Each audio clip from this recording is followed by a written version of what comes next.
Bienvenidos, bienvenidas. Muy bien, pues hoy, pensando en esas personas que a lo mejor llegan al canal directamente a través de este vídeo, pensando en ellas vamos a repasar lo más esencial de lo que hemos estado viendo hasta ahora en este curso. Esto servirá también de revisión para los que han estado aquí todo este tiempo. Entonces, ¿cuál es el propósito de esta nuestra vida? ¿Cuál es el corazón de la vida humana? A menudo me hago este tipo de preguntas.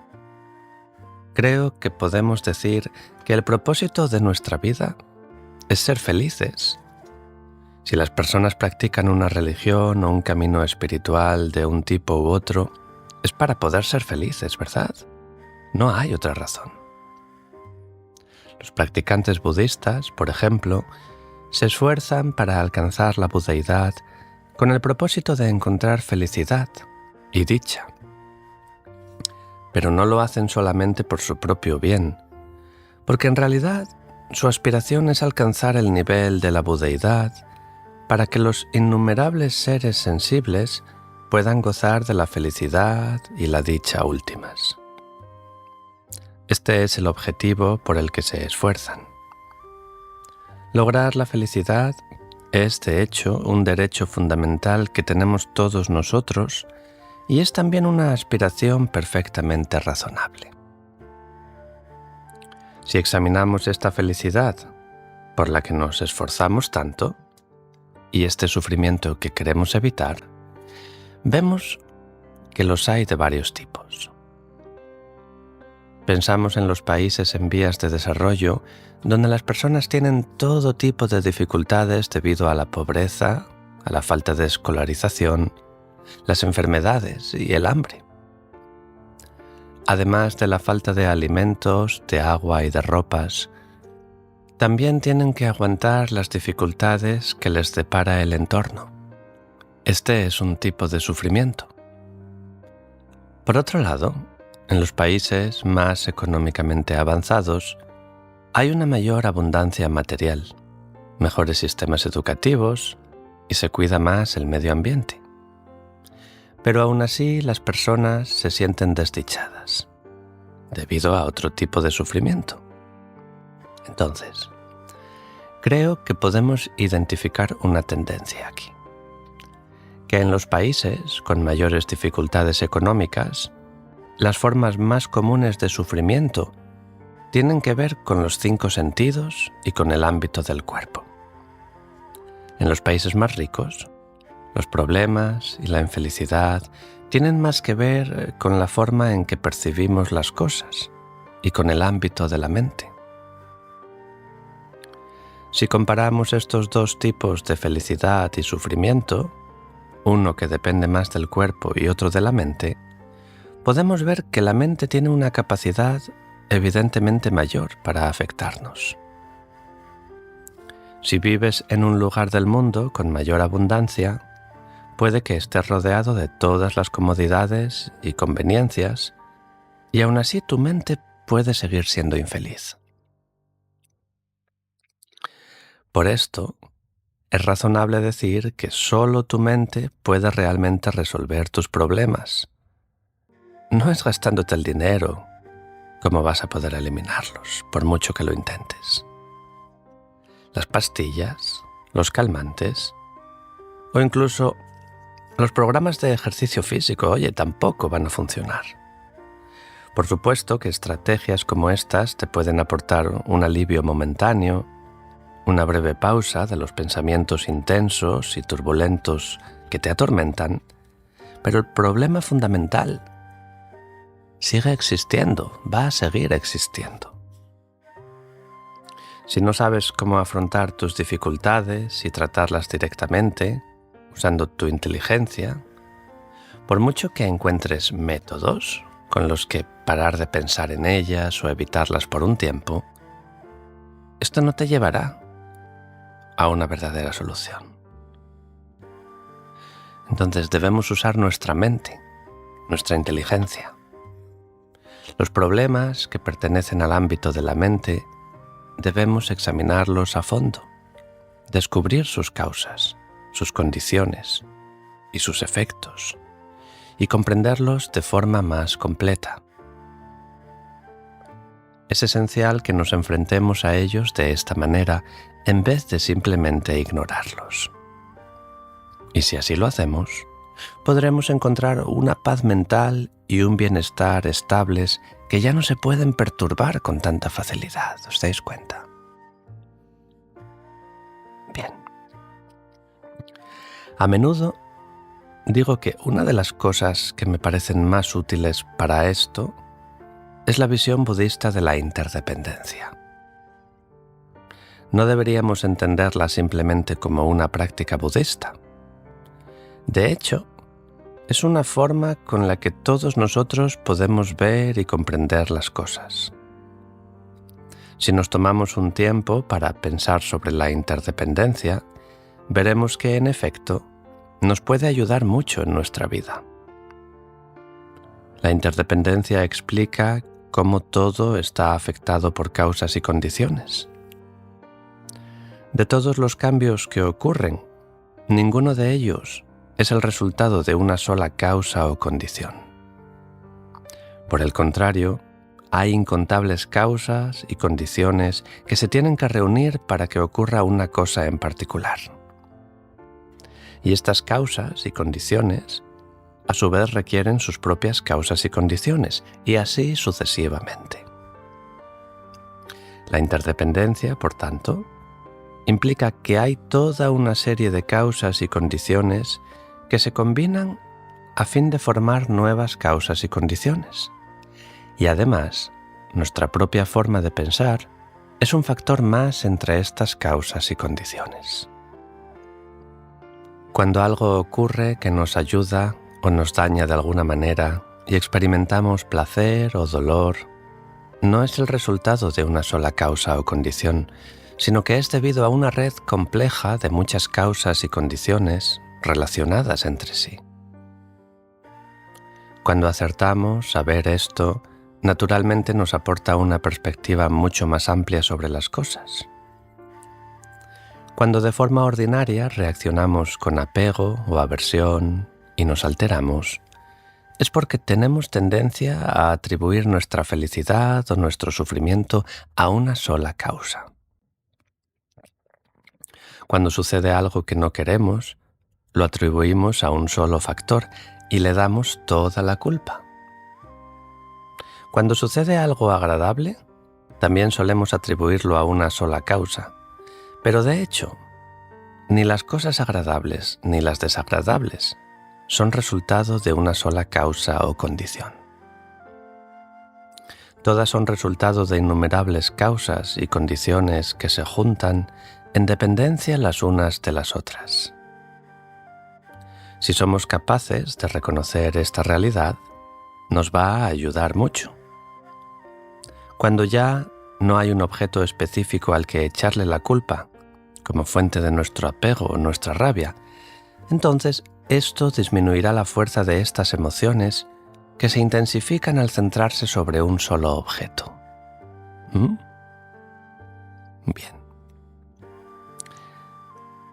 Depender de los demás. El estudio de la fisiología humana muestra que cuando sufrimos alguna dolencia física que nos causa dolor, el cuerpo tiene una reacción natural que le hace liberar sustancias químicas, endorfinas y encefalinas, que amainan el dolor. El cuerpo manifiesta una reacción natural e instintiva al dolor y busca aliviarlo. Creo que se puede establecer un paralelismo con las cualidades de la mente que pueden aliviar nuestro sufrimiento interno. Cuando una persona tiene dificultades, de forma bastante natural y espontánea, sentimos amor y nos preocupamos por él o ella e intentamos ayudarla. Cuando nos ayudamos los unos a los otros de esta manera, esto crea un sentimiento de confianza mutua, de tal forma que cuando somos nosotros los que tenemos algún problema, sabemos que podemos contar con alguien. Se trata realmente de cualidades humanas fundamentales: el ser confiable, el buen corazón, la sinceridad, la honestidad, el ser genuinos y el afecto y la ternura, ¿verdad? Si poseemos estas cualidades, las personas confiarán fácilmente en nosotros y se harán nuestros amigos. Y así nos sentiremos más relajados y tranquilos cuando las cosas van bien, e incluso cuando tengamos alguna dificultad también. Aunque tengamos algún problema y nadie lo pueda resolver por nosotros, no nos parecerá tan grave, porque el simple hecho de poder hablar con otra persona y compartirlo con ella nos ayuda. Y así es la naturaleza humana. Podemos decir que respecto al sufrimiento mental, emocional y a las dificultades físicas, los seres humanos tenemos una tendencia natural a cuidar los unos de los otros, a ser honestos y amigables y a ayudarnos mutuamente. Tenemos de forma natural esta tendencia a comportarnos como un buen ser humano. Esta es una cualidad maravillosa. Es muy importante que reconozcamos esta tendencia positiva y la valoremos. No debemos olvidarla ni despreciarla. Al contrario, debemos ser conscientes de lo importante y necesaria que es y de cómo nos ayuda a superar las dificultades de la vida. Esto no tiene nada que ver con vidas futuras o pasadas, ni con la religión. Es simplemente algo útil frente a todas las dificultades de la vida. Si examinamos nuestra existencia como seres humanos, desde el momento que nacemos y durante los primeros años de nuestra vida, dependemos enteramente de los demás para nuestra supervivencia. No podríamos sobrevivir de ninguna manera por nuestra cuenta. Y por ello, se crea un vínculo muy especial de intimidad entre una madre y su hijo o hija. Fijaos que esto no ocurre con algunos animales. Por ejemplo, con las tortugas de mar. Una vez la tortuga madre ha hecho su nido y ha puesto sus huevos, no vuelve a mantener ningún contacto con sus crías. Creo que si las tortugas pequeñas se encontraran a su madre por casualidad, no sentirían el afecto por ella que pueden sentir otros animales, porque no dependen de sus madres para sobrevivir. La madre tan solo pone los huevos y cuando nace la cría, ésta simplemente se arrastra hacia el mar. No necesita que la madre la enseñe nada, ni le dé leche, ni nada más. Por esto, seguramente, no hay un sentimiento de intimidad muy desarrollado entre la tortuga madre y sus crías. Quizá las tortugas pequeñas ni siquiera reconocen a sus madres. En el caso de los niños, de las niñas, en cambio, ellos tienen que depender de sus padres para sobrevivir. Y por eso hay un sentimiento natural de amor entre ellos y sus padres, ¿os dais cuenta? Esto es lo que yo pienso. Puede que sea completamente erróneo, pero tengo la sensación de que este amor que sentimos los unos por los otros, esta calidez y este cuidar, tiene su origen en el hecho de que dependemos de los demás para sobrevivir. Esto es así. Nuestro error consiste en que incluso teniendo este amor desde el principio, el amor entre la madre y el hijo o hija, luego, cuando pasa el tiempo, empezamos a valorarlo cada vez menos y llegamos a sentir que no nos hace falta. Creemos que podemos cuidarnos a nosotros mismos y que no necesitamos depender de nadie. Y por mucho que nuestra supuesta independencia no sea más que un sueño vacío, nos sentimos orgullosos, fuertes, seguros. Entonces, en vez de sentir amor por los demás, empezamos a tener envidia, a querer dañarlos o aprovecharnos de ellos. Esto crea infelicidades de todo tipo en la sociedad y mucho sufrimiento a nivel individual. Puede que lleguemos a sentir que no podemos confiar o depender de nadie, y por tanto a sentirnos separados, aislados y solos. Pero toda esta situación la hemos creado nosotros mismos, nosotras mismas. Es completamente contraria a nuestra naturaleza como seres humanos. Y no tiene más base que nuestras expectativas artificiales. Además de todo esto, con todo el desarrollo económico y los avances de la tecnología, existe el peligro de que pongamos cada vez más nuestras esperanzas en las cosas materiales como el dinero y las máquinas. Pensamos que serán capaces de protegernos, de darnos seguridad y realmente ayudarnos de muchas maneras, pero yo creo que esta actitud genera muchos problemas.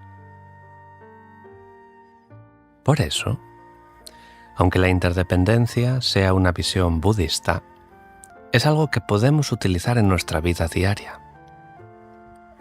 Por ejemplo, cuando vamos a la escuela y aprendemos sobre la naturaleza del mundo, esto nos da una visión mucho más amplia de las cosas. Cuando reflexionamos sobre la interdependencia, eso también nos abre la mente y amplía toda nuestra perspectiva y forma de pensar. Empezamos a darnos cuenta, por ejemplo, de cómo las tendencias positivas que ya poseemos naturalmente como seres humanos tienen una importancia crítica y fundamental en nuestra vida. Al mismo tiempo, podemos llegar a una comprensión más fina del progreso material, porque por muy necesario y beneficioso que sea, no debemos poner toda nuestra confianza y nuestra esperanza en él. En vez de esto, deberíamos empezar a cuidar y desarrollar las cualidades positivas que ya poseemos como seres humanos. Y creo que así tendríamos vidas más felices. ¿Qué opináis? Esto no es solo algo que pueda interesar a aquellos que tienen algún tipo de creencia religiosa. Todas las personas quieren ser felices. Nadie quiere sufrir. Y todos poseemos estas cualidades humanas positivas. Y podemos llamar a esto la ética secular. Vamos a hablar sobre la verdadera esencia de la religión. Bien, si tenemos cierta fe en una religión, pero nos contentamos con pensar que somos creyentes porque ya era la religión de nuestros padres, y no nos interesamos por su mensaje ni por lo que puedan ser sus prácticas, realmente no vamos a sacarle mucho beneficio.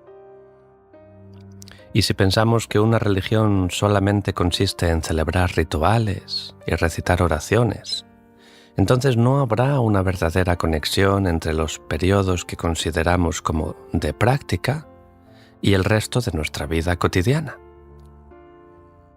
Como siempre digo, cuando examinamos las grandes tradiciones de fe, encontramos que todas enseñan las mismas virtudes del amor, la compasión, la tolerancia, el contento y la conducta ética. Este es el verdadero significado y el corazón de la religión. La religión no consiste simplemente en recitar oraciones en un templo. Se trata de cómo llevamos nuestra vida cotidiana y de esto mismo. Oye, ser amable, compasivo, tolerante, ético y estar contento con lo que tenemos. Si pensamos que somos personas religiosas, debemos comprender la verdadera esencia de la religión. No poner demasiada énfasis en las oraciones y los rituales y más en nuestra conducta diaria. Ya seamos cristianos, musulmanes, budistas, hinduistas, judíos o seguidores de cualquier otra fe, debemos aplicar sus enseñanzas a nuestra vida y a nuestras acciones diarias. Y este debería ser el punto más importante. Algunas personas piensan que en realidad la religión no tiene nada que ver con la vida diaria.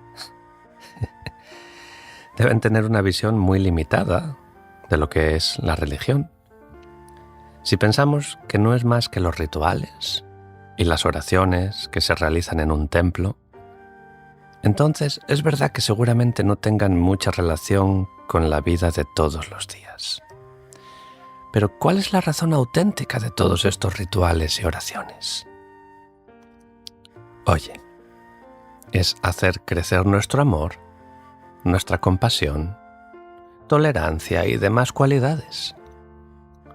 Así que si somos seguidores de alguna religión en particular, debemos comprender sus enseñanzas, interesarnos por ellas y ser capaces de aplicarlas a nuestra vida cotidiana. Y creo que este es un principio crucial. Todas las religiones que hay en el mundo son más o menos equivalentes en su capacidad de convertirnos en buenos seres humanos. Por supuesto que hay diferencias en términos de visiones filosóficas. La variedad está para acomodar las diferentes mentalidades y creencias.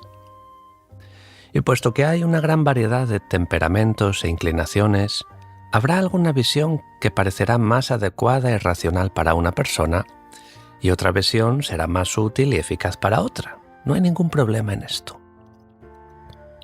En este sentido, las diferentes fes son como variedades de medicina, ¿sí? Simplemente, la medicina trata de la enfermedad del cuerpo y la religión trata de las enfermedades de la mente. Para elegir una medicina, el único criterio importante es qué enfermedad puede curar. No es necesario que nos fijemos mucho en el precio o los ingredientes, ni hace falta que expliquemos estos detalles cuando damos la medicina al paciente. Lo único que cuenta en ese momento es si la medicina va a curar al paciente o no. Cualquier otra consideración es irrelevante. De la misma forma, las diferentes tradiciones religiosas presentan visiones filosóficas divergentes, pero el verdadero objetivo de todas estas visiones es simplemente beneficiar la mente de la persona. Y desde esta perspectiva, todas son iguales. Las visiones filosóficas son diferentes y algunas serán más elaboradas que otras, pero no puedes decir que algunas visiones sean buenas o malas. Se trata más bien de ver cuál de ellas es la más adecuada para una persona en concreto. Si piensas que las visiones más elaboradas son mejores y más profundas, es que son mejores para ti como individuo. La visión, sea la que sea, que mejor se ajuste a tu temperamento y a tus creencias, será la más beneficiosa para ti. Bien. La esencia del Buda Dharma. Examinemos el budismo en particular. Podemos preguntarnos, ¿cuál es la esencia de las enseñanzas budistas? Bueno, habitualmente lo explico así. La conducta es la no violencia y la visión es la interdependencia. Cuando hablamos de la no violencia, en otras palabras, el evitar el daño, a veces puede ser muy difícil determinar si una acción es dañina o no, considerando solamente su apariencia externa.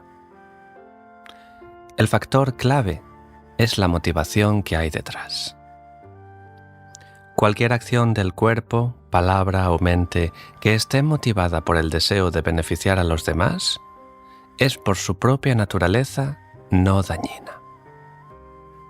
Pero si nuestras intenciones básicas son crueles, si por ejemplo queremos engañar a alguien o aprovecharnos de él, nuestro comportamiento puede parecer bien inocuo, con palabras agasajadoras y bonitos regalos, pero la acción en sí misma será dañina. ¿Por qué? Porque viene de una motivación negativa. Por ello, la distinción entre las acciones dañinas y las no dañinas se debe hacer básicamente en función de la motivación que hay detrás.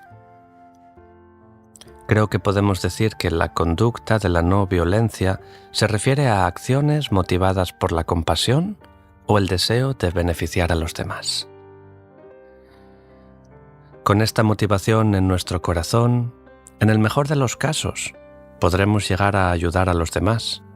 Pero si no lo logramos, al menos no deberíamos hacerles daño. La visión de la interdependencia, entonces, nos revela cómo surgen la felicidad y el sufrimiento. Nos muestra cómo todas nuestras sensaciones de felicidad y sufrimiento, todas las experiencias internas y las circunstancias externas, surgen al juntarse ciertas causas y condiciones.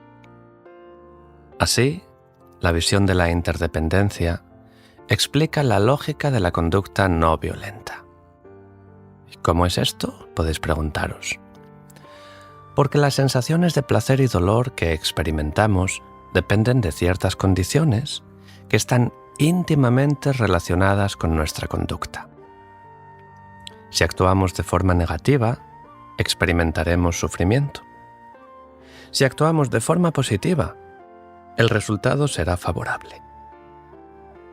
Así ocurren las cosas en función de sus causas y condiciones. De manera que, si no queremos sufrir, debemos evitar hacer cualquier cosa que dañe a los demás y, en cambio, intentar ayudarles. Ahora, si seguimos y ampliamos nuestra práctica de la no violencia, esto nos acabará llevando a la bodhicitta y al querer a los demás más que a uno mismo. Y si llevamos esta visión de la interdependencia a un nivel aún más profundo, finalmente nos conduce a la visión de la vacuidad, la comprensión del hecho de que todos los fenómenos están desprovistos de verdadera realidad. Esto es lo que se llama la vacuidad, cuya esencia misma es la compasión. Si podemos ponerla en práctica, toda nuestra forma de pensar dará un gran giro. De forma natural, nuestra vida estará mucho más llena de significado. Empezaremos a trabajar por el beneficio de los demás, y si nos encontramos con alguna dificultad inevitable, en nuestra mente no habrá sufrimiento, o al menos no habrá tanto como antes. Hasta puede que lleguemos a aceptar el sufrimiento y que incluso cuando tengamos que soportar el dolor físico, tengamos la serenidad necesaria en nuestra mente para soportarlo y transformarlo en algo con mayor propósito. Y voy a dar un ejemplo. En el año 1958, cuando ya se habían destruido muchos monasterios en Kham y Ando, hablo del Tíbet, y se estaban encarcelando a muchos lamas y khenpos, un khenpo, que era un gran practicante, fue sentenciado a morir fusilado por un pelotón de ejecución. En el momento de su ejecución, justo antes de que lo mataran, pronunció esta oración. Dijo: «Por tanto, oh noble y compasivo Maestro, que toda la negatividad y los oscurecimientos de los seres, mis madres del pasado, que todo su sufrimiento sin excepción madure en mí, aquí y ahora, y pueda yo darles todo mi bienestar, mis virtudes y méritos, para que todos los seres gocen de la felicidad». Pues dijo esto inmediatamente antes de ser matado de un tiro.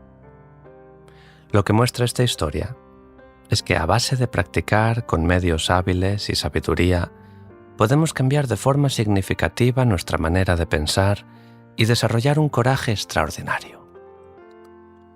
Puede incluso que lleguemos al nivel, como este khenpo, en que podamos transformar cualquier adversidad en el camino hacia la iluminación. Bien. Entonces, para ir concluyendo con este resumen de las enseñanzas, hay un punto fundamental que quería mencionar aquí y que tiene que ver no solo con el budismo, sino con cualquier tradición espiritual. Creo que es muy importante mantener la verdadera autenticidad de las enseñanzas del fundador original y de los discípulos principales de la tradición. Es vital que la tradición se mantenga auténtica y fiel a sus orígenes. Quisiera hacer algunas observaciones sobre esto. Hubo un tiempo, por ejemplo, en que algunos libros occidentales le llamaban lamaísmo al budismo tibetano, ¿sí? Bueno, esto es un error. El budismo tibetano es una tradición auténtica y verificable. Podemos comprobar que se remonta a los grandes maestros y eruditos de la India. Y no es algo que algunos lamas tibetanos se inventaron por su cuenta mientras se congelaban en sus cuevas. Es ni más ni menos que el genuino Dharma del Buda, que tuvo su origen en la noble tierra de la India. También hay algunas personas que llaman a los lamas Budas vivientes. Esta expresión probablemente viene de una traducción incorrecta al idioma chino. Este es otro gran error. Si esta expresión surgió debido a un sentimiento de devoción, por supuesto que esto es bueno. Pero si buscamos en las escrituras budistas, la palabra original en sánscrito para lama es guru, que literalmente significa con peso, en el sentido de que está cargado de todas las preciosas cualidades o de amabilidad. La palabra tibetana lama significa el más insuperado o alguien que merece respeto o veneración. En ningún lugar encontramos que se hable de algún Buda viviente. Ni la palabra gurú tampoco quiere decir que alguien esté iluminado. Creo que la expresión Buda viviente debe venir de una traducción errónea al idioma chino y también tiene implicaciones embarazosas cuando se ve a los Budas vivientes que se comportan como cualquier persona ordinaria. También tenemos que ser conscientes de otro fenómeno, que sería la espiritualidad de nueva era o New Age, que implica tomar un poquito de cada una de las diferentes religiones y fabricar un nuevo tipo de religión que no es más que un invento de alguien. Por supuesto que, si las personas son honestas y admiten que se trata simplemente de un producto de su ingenio, entonces no hay mayor problema. Pero si empiezan a improvisar cosas y luego intentan hacerlas pasar por budismo, o por algo tibetano, o por alguna forma especialmente rápida del camino Vajrayana, entonces debemos ir con muchísimo cuidado. Hace unos años conocí a un socialista indio que me dijo que sentía un profundo interés por el budismo. Y es cierto que desarrolló un gran aprecio por las enseñanzas sobre el altruismo y la bodhicitta. Pero luego, cuando llegó a las enseñanzas sobre los infiernos, y particularmente a la explicación de las temperaturas insoportables de los infiernos calientes y fríos, esto le molestó muchísimo y no quiso escuchar más. Oye, creo que difícilmente llegaremos a algún sitio si cogemos y elegimos trocitos de esta antigua tradición budista que nos han transmitido los maestros eruditos de la India y solo nos quedamos con las cosas que nos suenan bien, ignorando todas las demás. Por supuesto que cuando encontramos algo que no congenia con nuestras creencias o nuestra experiencia, podemos optar por no creérnoslo. No hay ningún problema en esto. Pero no deberíamos llegar a la conclusión de que es el Dharma el que debe cambiar y empezar a avanzar a alguna nueva forma de budismo hecha a medida. Asimismo, oí la historia de un estudiante que fue a ver a cierto lama tibetano y le dijo: «Oye, el budismo es maravilloso, pero hay ciertas cosas del budismo que simplemente no encajan con mi manera de pensar». El lama le contestó: «¿Y entonces? ¿Quién te fuerza a volverte budista? Si no va contigo, déjalo estar». Y creo que esto es muy cierto. Debemos preservar la autenticidad del budismo. Debemos conservar las enseñanzas originales que dio nuestro maestro bondadoso, el Buda, así como las enseñanzas contenidas en las obras de los grandes y eruditos maestros de la India y los escritos de los maestros eruditos y realizados de las diferentes escuelas de budismo tibetano, Sakya, Gelug, Kagyu y Nyingma. Esto es de importancia extrema. También debemos tener presente que es perfectamente posible que algunas enseñanzas no tengan sentido desde el principio para nosotros. No hay ningún problema. De hecho, hay varias categorías de fenómenos conocibles. Están los fenómenos que no son inmediatamente aparentes, que podemos percibir de manera directa.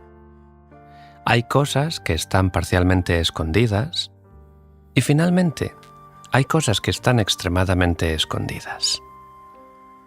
Es muy difícil llegar a comprender las cosas de esta tercera categoría intentando razonar sobre ellas con nuestra inteligencia. Pero si no aceptamos nada más que las cosas que se pueden observar de forma inmediata y visible, entonces incluso el estado de budeidad se vuelve algo difícil de creer. Podemos entender la idea general, pero resulta difícil aceptarla precisamente tal y como se enseña. Por tanto, puesto que hay cosas que están extremadamente escondidas, cuando nos topamos con algo que no tiene sentido de inmediato para nosotros, debemos investigar lo que está escrito en los textos y reflexionar sobre ello, aplicando la lógica de nuestro razonamiento. Y aún así, seguirá habiendo cosas que no podremos comprender por el razonamiento, y sería algo arrogante por nuestra parte si las desestimamos por adelantado. Hay muchas cosas que están escondidas a nuestra percepción directa y no podemos tan solo decir que no creemos en ellas, porque esto sería una actitud presuntuosa y parcial. El punto central que quiero señalar con esto es que es muy importante seguir las enseñanzas originales y auténticas. Y con esto concluimos la introducción general para las personas que llegaron al canal con este vídeo o a modo de repaso. Y en la siguiente y última enseñanza de este curso, de esta serie de enseñanzas, continuaremos con el texto de encontrar serenidad y soltura en la meditación de la gran perfección en el punto en que lo habíamos dejado. Gracias por estar ahí. Si te gusta lo que escuchas, considera suscribirte a este canal y darle a me gusta para ayudarnos a seguir creando contenido. También os queremos recordar que existen varias formas de apoyar al canal, ya sea a través de nuestro Patreon, Perlas de Sabiduría Milenaria, en el que disfrutarás de contenido exclusivo, a través de una aportación puntual mediante la plataforma Invítame a un café, y en los botones de gracias y miembros del canal que encontraréis debajo de cada vídeo. Podréis encontrar los enlaces directos en la descripción y en los comentarios fijados.